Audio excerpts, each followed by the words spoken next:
Chapter 4: Oathbreakers and Patriots. The quiet hum of efficiency at the Pentagon was almost hypnotic, a backdrop of orderly sounds, keyboards clacking, faint murmurings from distant offices, and the occasional intercom announcement. Within the gray walls of military rigidity, Colonel Zeke Haywood's office stood as a small but distinctive haven of purpose. The walls were lined with neatly framed certificates, military accolades, and patriotic artwork, an American flag, an eagle mid-flight, and an expansive photo of Arlington Cemetery. Zeke's large oak desk, scratched from decades of use, was cluttered with a delicate mix of chaos and method, documents and digital tablets revealing classified data, tactical reports, and financial spreadsheets. Colonel Zeke, a broad-shouldered, silver-haired man of 57 years of age, leaned back in his chair, his piercing blue eyes scanning the document in front of him. His face, weathered by years of command and hard decisions, was focused but troubled. He had seen too many anomalies lately, small inconsistencies in the chain of action, whispers of movement within budgets that didn't make sense. His instincts, sharp as ever, told him something was off, something big. A sharp knock at the door broke his concentration. His eyes darted up from the papers. "Enter," he barked in a voice laced with natural authority. The door opened smoothly, and Major Amma Enki, an officer in her early 40s, entered with precision and grace. A striking woman of African descent, her long, straight, dark hair was tied back in a regulation ponytail, and her dark brown eyes held a quiet intensity. Her uniform was immaculate, and she moved as if every step had purpose. She came to a halt directly in front of Zeke's desk and saluted crisply. "Sir," she said clearly, her voice steady as a rock.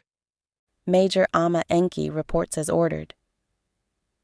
Colonel Zeke returned the salute with a nod, allowing some of the weight in his shoulders to relax momentarily. "At ease, Major," he said, gesturing to the chair across from him. "What's the word?" Major Amma sat down but kept her spine straight, professionalism radiating through her posture. She took a deep breath, then placed a folder on the desk in front of him. "Sir," she began, "while reviewing activity on our financial systems, I discovered something deeply troubling. There are misappropriated funds in our budget, massive misappropriations. The total amount siphoned, at last count, is $1.3 trillion. Colonel Zeke's initial reaction was disbelief, revealed only by the subtle twitch of his jaw. He leaned forward and opened the folder, scanning the pages Major Amma had handed him. His brows furrowed as his sharp mind processed the intricate web of financial transactions laid out before him. "Trillion?" he repeated, his voice low and disbelieving. With a T? That's not a leak. That's an entire dam bursting. Do we have any leads on where it's going?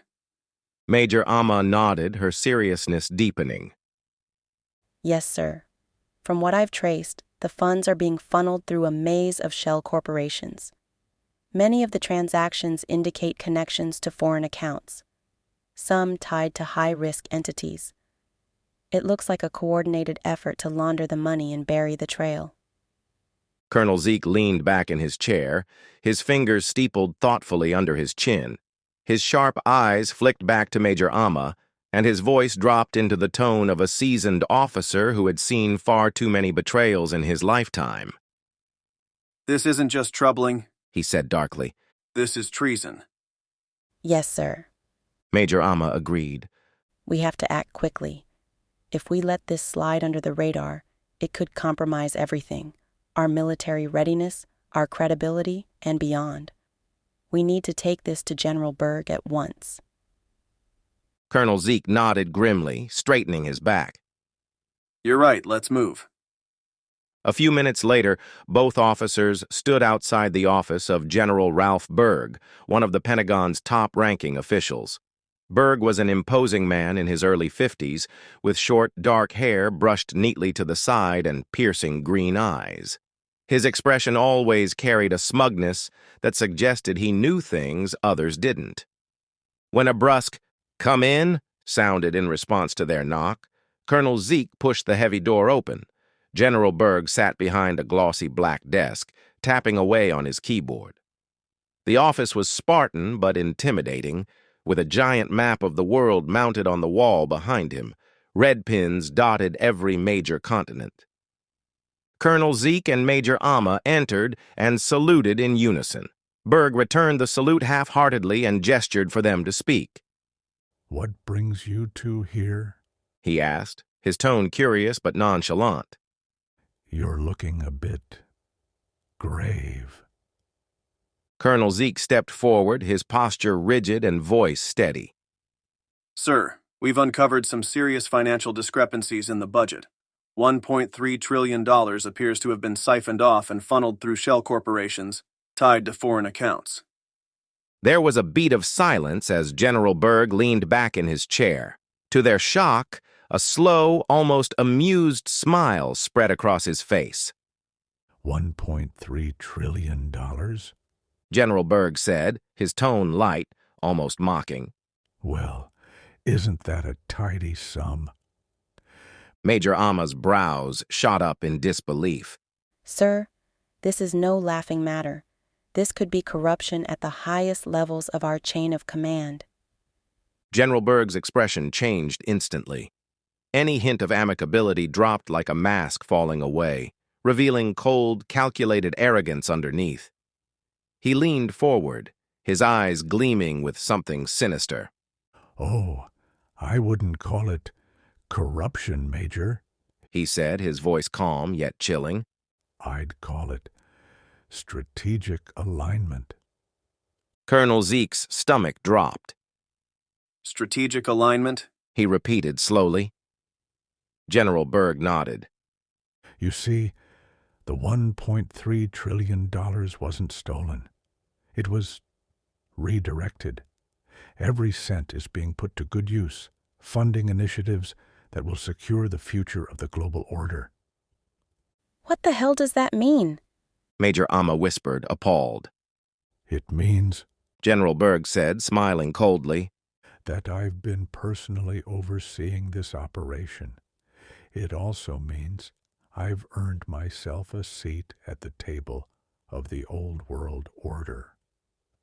The air seemed to leave the room.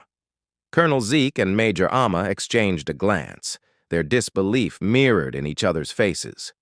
You're admitting to this, Colonel Zeke said, his voice tinged with rising anger. Betraying your oath, your country, your own men and women who serve under you. For what? A seat at the table of elites who see us as pawns? General Berg spread his hands, utterly unbothered. Why not? The masses are nothing but tax cattle. They exist to be fleeced for everything they're worth. Freedom, democracy, patriotism, those are fairy tales we tell the naive to keep them complacent. Major Amma stepped forward, her face hard as granite.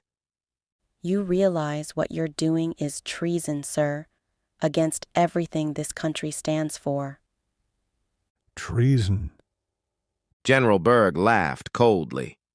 Treason is what fools call progress when it threatens their outdated ideals.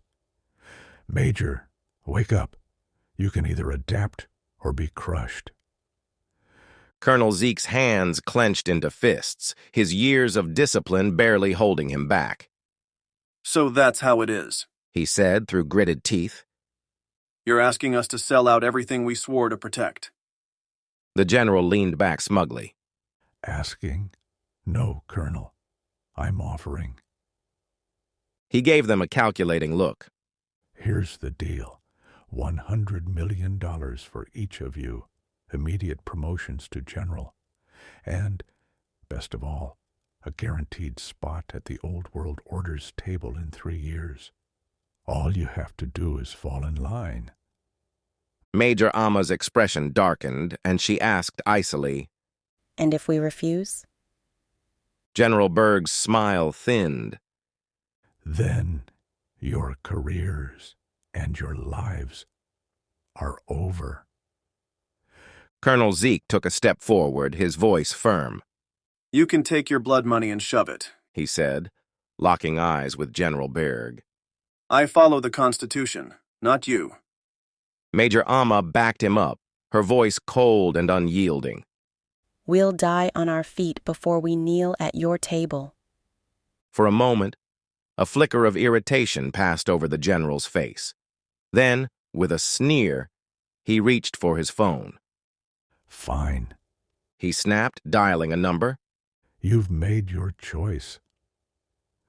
Within moments, 4 uniformed soldiers entered the room, their movements sharp and intimidating. Arrest them. Berg ordered. They've just confessed to insubordination and conspiracy against high command.